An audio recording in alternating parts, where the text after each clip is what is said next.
प्यारे बच्चों, खुदावंद खुदा भला है सदा, ना बदला ना बदले वो कादिर खुदा।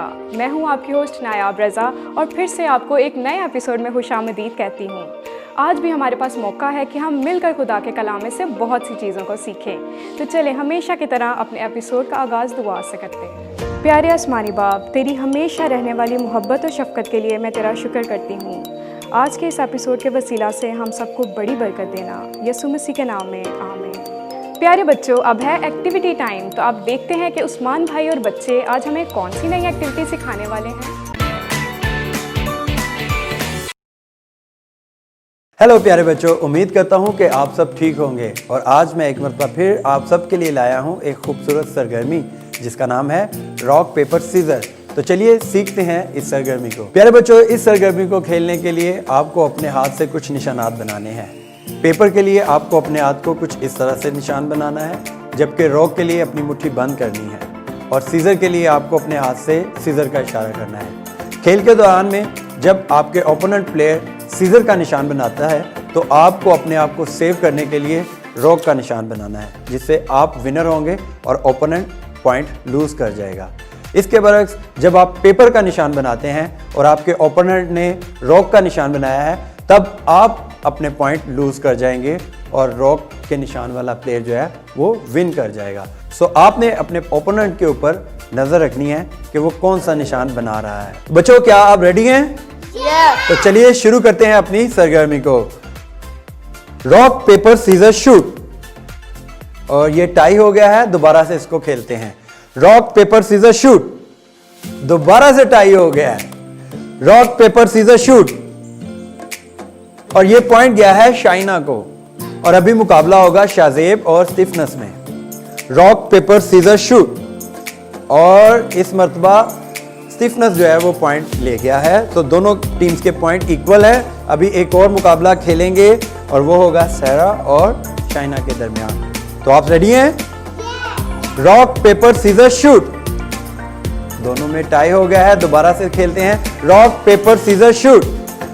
एक दफा फिर से टाई हो गया है। रॉक पेपर सीजर शूट और इस मर्तबा शाइना जीत चुकी है, तो 10 पॉइंट्स हो चुके हैं टीम के। और अभी दोबारा से शाजेब और स्टीफनस के दरमियान देखते हैं कि कौन पॉइंट लेकर जाता है।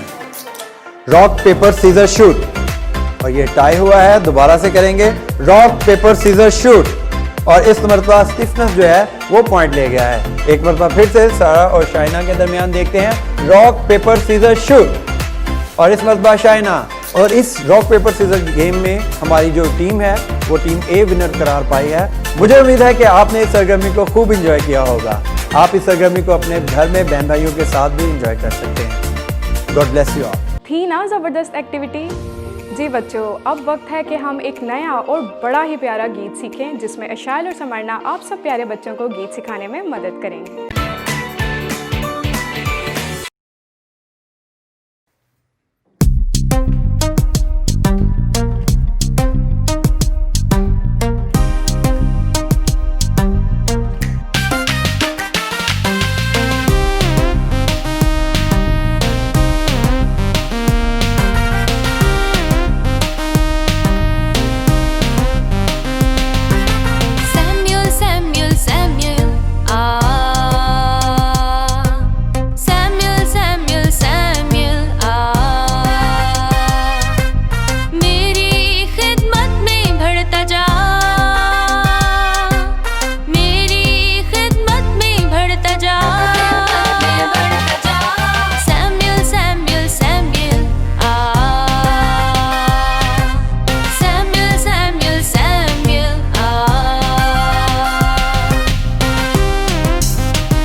बच्चों, खुदा की हमदो-सना गीत गाकर की जाए या एक्शंस के साथ, खुदा हमेशा उससे खुश होता है और यकीनन आप सब बच्चे भी गीत को एक्शंस के साथ सीखकर खुश होते होंगे। तो चलें अब चलते हैं एपिसोड के मेन सेगमेंट की जानिब, जिसमें हम सुहेल भाई के साथ मिलकर एक स्टोरी सीखेंगे। मसीह के बाबरकत नाम में आप सबकी सलामती हो। उम्मीद है कि आप सब खैरियत से होंगे। बच्चों, आपने अक्सर सुना होगा कि कुछ लोग नींद में चलते हैं और कुछ लोग नींद में बातें भी करते हैं। लेकिन आज मैं कुछ ऐसे बच्चे के मुतालिक आपको बताऊंगा जो कि अपने बिस्तर पर लेटा था और उसने बड़ी खास किस्म की आवाज सुनी और फिर क्या हुआ। तो प्यारे बच्चों, एक शख्स था जिसका नाम अलकाना था और उसकी 2 बीवियां थी, हन्ना और फिनन्ना। वो अपने खानदान से बहुत प्यार करता था और हर साल अपने शहर से सेला में जाता ताकि खुदा के हुजूर सजदा करे और कुर्बानी गुजराने। अलकाना की बीवी जो फिनन्ना थी उसकी तो औलाद थी, लेकिन हन्ना की कोई औलाद नहीं थी और हन्ना इस बात के बारे में बहुत ज़्यादा परेशान रहती और वो रो रो कर खुदा से दुआ करती कि खुदाया तू मुझे भी औलाद दे। इसी तरह एक दफ़ा जब वो कुर्बानी गुजराने के लिए सेला में थे तो उसने वहाँ पर दुआ की कि खुदाया अगर तू मुझे औलाद देगा तो मैं उसे तुझे दोबारा लौटा दूंगी ताकि वो तेरी खिदमत करे। खुदा ने उसकी दुआ को सुना और कुछ अरसे के बाद खुदा ने उसे एक बेटा अता किया और उसने उसका नाम सैमुएल रखा। तो बच्चों, आपको मालूम है सैमुएल का मतलब क्या है? सैमुएल का मतलब है खुदा से मांगा हुआ, क्योंकि हन्ना ने रो रो कर खुदा से उस औलाद को मांगा था। हन्ना और अलकाना हर साल खुदा की इबादत करने के लिए हैकल में जाते और जब सैमुएल छोटा था और उसकी माँ हन्ना और अलकाना जाते तो हन्ना अपने हाथ से एक चोगा तैयार करती जो सैमुएल के लिए लेके जाती। तो बच्चों, हन्ना कितना इंतज़ार करती होगी बतौर माँ कि वो 1 साल के बाद अपने बेटे से मिले, और सैमुएल भी कितना खुश होता होगा अपने वालिदैन को मिलकर। हन्ना ने उस बेटे की बहुत अच्छे तरीके से देखभाल की और उसे संभाला, लेकिन वो वादा जो उसने खुदा के साथ किया था वो उसको भी ना भूली। और जब बच्चा थोड़ा बड़ा हुआ तो वो उसको खुदा के हुजूर लाई ताकि उसकी खिदमत करे। और जहाँ एली काहन रहता था, हन्ना ने एली काहन से कहा कि मैंने कुछ अर्सा पहले खुदा के हुजूर यहीं पर दुआ की थी और खुदा ने मुझे औलाद दी और मैंने जो खुदा के साथ वादा किया था उसको भूली नहीं। अब ये बच्चा यहाँ पर हाजिर है और ये खुदा की खिदमत करेगा। छोटा सैमुएल खुदा के लिए बहुत काम करता था और उसने थोड़े वक्त में ही एली काहन से सीख लिया कि उसकी कैसे खिदमत करनी है और हैकल में कैसे खिदमत करनी है। और खुदा इस बात से खुश था और एली भी उसके लिए बहुत ज़्यादा खुश था। एक रात मामूल के काम ख़त्म करने के बाद एली सोने के लिए अपने बिस्तर पर चला गया और इसी तरह सैमुएल भी अपने काम काज ख़त्म करने के बाद सोने के लिए अपने बिस्तर पर चला गया। थोड़ी देर के बाद जब सैमुएल अपने बिस्तर पर लेटा था तो उसे आवाज़ आई, सैमुएल सैमुएल। सैमुएल जल्दी से उठा और वो एली काहन के पास चला गया। उसे लगा कि शायद एली काहन ने आवाज़ दी है और उसने उसे जाकर कहा कि तूने मुझे पुकारा और मैं हाजिर हूँ। एली ने कहा मैंने तुझे नहीं पुकारा, तो वापस जाकर लेट जा। इसी तरीके से दोबारा जब वो वापस गया और लेटा तो उसे फिर आवाज़ आई, सैमुएल। सैमुएल को फिर लगा कि एली काहन को किसी चीज़ की ज़रूरत है और वो फिर एली के पास गया, लेकिन एली ने उसे कहा कि मैंने तुझे नहीं पुकारा, तो वापस चला जा और जाकर लेट जा। और बच्चों, आपको मालूम है तीसरी दफ़ा भी ऐसा ही हुआ कि उसको फिर आवाज़ आई जब वो लेटा अपने बिस्तर पर, सैमुएल सैमुएल। सैमुएल फिर भागकर एली के पास गया और उससे कहा कि मैं हाजिर हूँ। अब एली जान गया था कि ये खुदा की आवाज़ है। उसने सैमुएल से कहा अब अगर तुझे आवाज़ आए तो तूने क्या करना है? तूने कहना है कि ऐ खुदावन तेरा बंदा हाजिर है। उसने कहा खुदावन फरमा तेरा बंदा हाजिर है। खुदा ने सैमुएल को बताया कि एली काहिन के बेटे बहुत बुरे हैं और एली ने उनको समझाया भी नहीं और उनको सजा भी नहीं दी। इस वजह से एली काहिन के खानदान को सजा मिलेगी। इन बातों को सुनने के बाद सैमुएल अपने बिस्तर पर लेटा रहा और सोचता रहा, और जब वो सुबह उठा ताकि हैकल के दरवाज़ों को खोले तो वो ये बातें एली को बताने से डरा। लेकिन थोड़ी देर के बाद एली ने उससे पूछा कि मुझे साफ साफ बता कि खुदा ने तुझे क्या बताया है। और सैमुअल ने वो सारी बातें एली काहन को बता दी। उसने बड़ी आजिज़ी के साथ कहा कि वो खुदावंद है, जो उसे अच्छा लगे वो करे। प्यारे बच्चों, जब सैमुअल जवान हुआ तो खुदा ने उसकी रहनुमाई की और खुदा उसके साथ था और लोग उसकी बातों पर गौर भी करते थे। बच्चों, एक दफ़ा ऐसे हुआ, फ़लस्ती फ़ौज और इस्राएली फ़ौज आमने सामने थे। उनकी आपस में जंग हुई और इस्राएल के हज़ारों फ़ौजी मारे गए और फ़लस्ती अहद का संदूक भी उनसे छीन कर ले गए।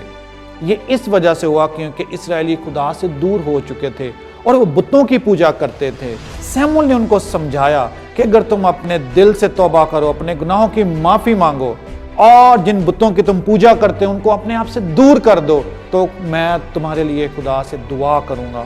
और वाकई ऐसा हुआ और इस्राएली अपने गुनाहों पर पछताए। उन्होंने वाकई महसूस किया कि वो खुदा से दूर हो चुके हैं और उन्होंने बुतों की पूजा करना भी छोड़ दिया। और फिर सैमुअल ने खुदा के हुजूर कुर्बानी गुजरानी और सच्चे दिल से दुआ की और खुदा ने वाकई उनकी मदद की। और जब दोबारा फ़लस्तीनियों की और इस्राएलियों की जंग हुई तो बहुत ज़ोर से बादल गरजा, बहुत ज़ोर से, कि फ़लस्ती फ़ौज डर गई और इस्राएली उनका पीछा करते करते उनको बहुत दूर तक उनका पीछा किया और खुदा ने उनको फतह भी दी। तो इस तरीके से खुदा ने सैमुअल को इस्तेमाल किया ताकि इस्राएल को दोबारा से फतह मिल सके। फिर सैमुअल बहुत सालों तक इस्राएलियों का इंसाफ करता रहा, लेकिन जब सैमुअल बूढ़ा हो गया तो उसके बेटे काजी मुकर्रर हुए। लेकिन वो अपने बाप की तरह नहीं थे, वो बहुत लालची थे और रिश्वत भी लेते थे। लोग इस बात से खुश नहीं थे। वो सैमुअल के पास गए और उससे कहा कि हमारे इर्द गिर्द की जो अक़वाम हैं उनके बादशाह हैं, तो हमारे लिए भी एक बादशाह मुकर्रर कर। सैमुअल इस बात को सुन के पहले बहुत ज़्यादा परेशान हुआ, लेकिन फिर उसने खुदा से पूछा कि मुझे क्या करना है। खुदा ने जवाब दिया कि जैसा वो चाहते हैं तू वैसा कर। उन्होंने तुझे रद्द नहीं किया, बल्कि वो मुझसे दूर हो रहे हैं। तो फिर प्यारे बच्चों, ऐसा हुआ, एक शख्स जिसका नाम साउल था, वो एक खूबसूरत जवान था और उसके गधे खो गए। वो अपने नौकर के साथ तलाश करने के लिए उनको निकला, लेकिन जब उसको ना मिले तो उसने इरादा किया कि मैं सैमुअल नबी के पास जाऊंगा और उसकी मदद लूंगा।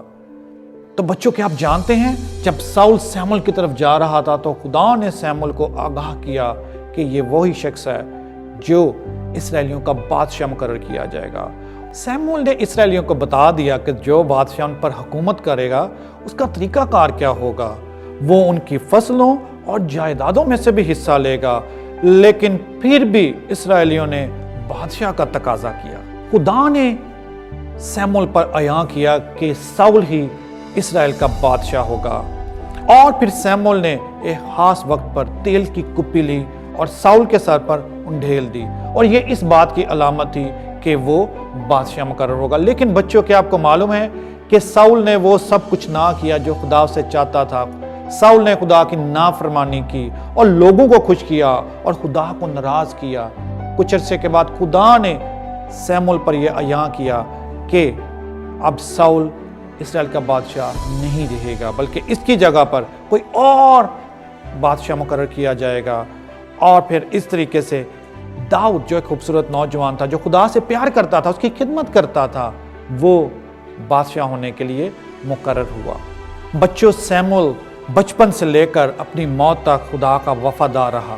उसकी आवाज़ को सुनता था, उससे प्यार करता था और वो बहुत मजबूत ईमान वाला शख्स था। तो बच्चों, हम भी खुदा की आवाज़ को सुन सकते हैं, आज के इस दौर में भी सुन सकते हैं।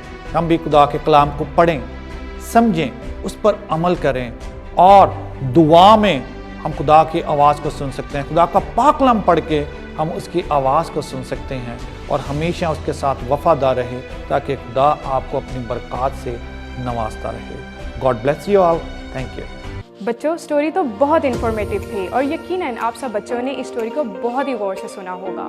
तो चलें, अब वक्त है कि हम रूद बाजी के पास चले और उनसे मिलकर आज की हिफ्ज़ियात सीखें। बच्चों, हिफ्ज़ियात के सेगमेंट में आप सबको खुशामदीद। खुदा का पाक कलाम जो हमारी ज़िंदगी संवारता और बेहतर बनाता है, आज खुदा के पाक कलाम में से मेरे पास भी आपके लिए एक बहुत खूबसूरत हिफ्ज़ी आयत है जिसे हम इशायर, स्मरना और शाज़ेब के साथ मिलकर सीखेंगे। तो आइए आज की हिफ्ज़ी आयत सीखते हैं। बच्चों, मेरे पास कुछ कार्ड्स हैं। आपको इन कार्ड्स में से कोई एक कार्ड चूज़ करना है और उस पर जो कुछ भी लिखा होगा उसी के मुताबिक आयत सुनानी है। तो शाज़ेब आपसे स्टार्ट करते हैं। इनमें से कोई एक कार्ड चूज़ करें।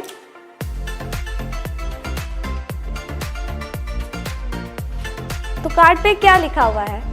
इस पे लिखा हुआ है कि मुझे वर्स क्लैप के साथ बतानी। ठीक है, तो आप क्लैप के साथ हमें आयत सुनाएं। मैं तेरे आइन में मसरूर रहूँगा, मैं तेरे कलाम को ना भूलूँगा। ज़बरदस्त शाज़ेब। अब बारी है इशायर की। इशायर, आप कोई सा एक कार्ड चूज़ करें। इसमें लिखा है कि मुझे वर्स को बोलकर सुनाना। ठीक है, तो आप वर्स को बोलकर सुनाएं। मैं तेरे आयन में मसरूर रहूँगा, मैं तेरे कलाम को ना भूलूँगा। वंडरफुल इशायर, ज़बरदस्त। चले अब स्मरना, आपकी बारी। इसमें लिखा है कि मुझे अपनी वर्स को एक्शन में करके दिखाना। ठीक है, तो आप एक्शंस के साथ हमें आज सुनाएं। मैं तेरे आयन में मसरूर रहूँगा, मैं तेरे कलाम को ना भूलूँगा। ज़बरदस्त बच्चों, आप तीनों ने बहुत शानदार तरीके से आज की आयत को याद किया और फिर हमें सुनाया। खुदावंद आप तीनों बच्चों को बड़ी बरकत दे। बच्चों, जो आयत हमने सीखी इसमें आइन से मुराद कानून और मसरूर से मुराद किसी भी काम में मगन रहना है। खुदा चाहता है कि हम उसके कलाम में मगन रहें और उसके हुक्मों को मानें ताकि उससे हर अच्छी बरकत हासिल कर सके। बच्चों, आप इस आयत को खुद भी याद करें और दूसरे बच्चों को भी ज़रूर सिखाएं। खुदावंद आप सबको बरकत दे। बच्चों, खुदा का कलाम रोशनी है जो हमें राह दिखाता है और हम खुदा के कलाम को आयात की सूरत में सीखकर बरकत पाते हैं। तो चलें अब चलते हैं नईम भाई के पास और उनसे मिलकर बाइबल की कुछ सच्चाइयाँ जानते हैं।